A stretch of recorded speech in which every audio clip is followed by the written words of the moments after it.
This is a discussion of finding the area between two curves. Before, we've been doing is finding the area from f of x to the x-axis using the integral, definite integral from a to b of f of x dx. But you could think of it as f of x minus 0 dx, and y equals 0 is your x-axis. Well, now if we want to find the area between functions f of x and g of x, same idea, but we do the integral from a to b of f of x minus g of x. That gives us the area in between. So now we're really talking about positive areas rather than, say, the negative area below the x-axis. So this example here, we have a parabola, 5 minus x squared, and a line y equals x minus 1. We want to find the limits of integration for this. So one way to look at it is we have a representative rectangle like this. This is a dx. X is going from negative 3 to 2, which we can find by setting these functions equal to each other and factoring. And the parabola is on top, so we do f of x minus g of x, and this would be our integral that we would want to then evaluate.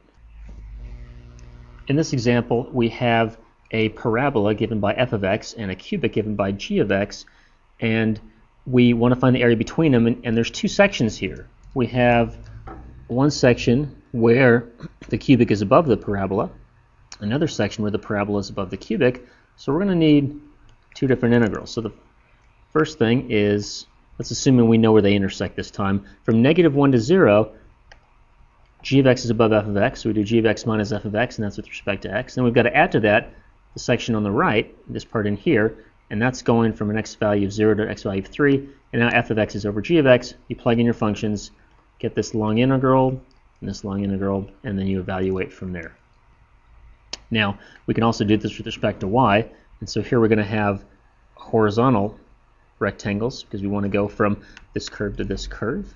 And so that's a dy. We need to find, again, our limits of integration, which would be this y value up to this one, so we set these equal to each other and factor, and you get y is plus or minus 1. So now, when you're doing it with respect to x, you do the top curve minus the bottom curve. That is higher y value minus lower y value. With respect to y, you do the rightmost curve minus the left, the higher y value, higher x value minus the lower x value. So it's going to be g of y minus f of y from negative 1 to 1.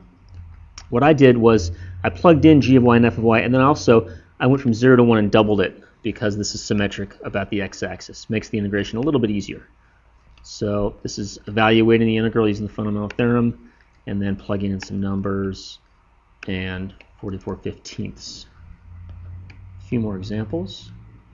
So here we have a line, y equals 3x plus 3, a parabola, x squared plus 2x plus 1. We want to find our limits of integration, and we factor and get negative 1 to 2. And so we integrate from negative 1 to 2 with respect to x, and it's going to be the line minus the parabola, so that would be our integral. Over here, we have parabola over line. Same idea, we set them equal to each other to find the limits of integration. We get 0 and 3, so we're going to integrate from 0 to 3 with respect to x. And we have the parabola minus the line. And then we can simplify it, evaluate it using the fundamental theorem, and we end up getting all the way down to here. In this example, now we have functions of y, and so horizontal rectangle, so we set them equal to each other. If I divide off a y, you can do that realizing that you have y equals 0 as a solution, and then your other one's y equals 3. So you're going from 0 up to 3, and you're doing the rightmost one minus the leftmost one, so it's parabola minus line. So we have from 0 to 3 with respect to y, parabola minus the line. And finally, here is looking at what I call 3 lines area, and what we have is these 3 lines. It is a triangle, so we could do half times base times height, get 11.25, but the point here is just to set this up in different ways.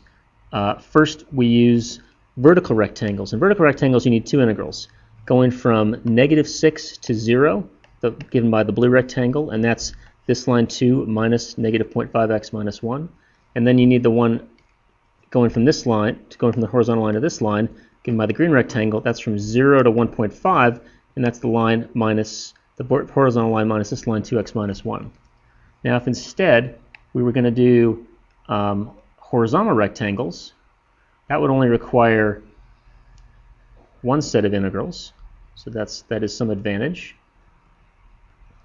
But there is some algebra that has to be done. So if we're doing this with respect to y, using the red rectangle, y is going from -1 up to 2, and you have to do the rightmost curve minus the leftmost curve. The rightmost curve, you've got to solve for x.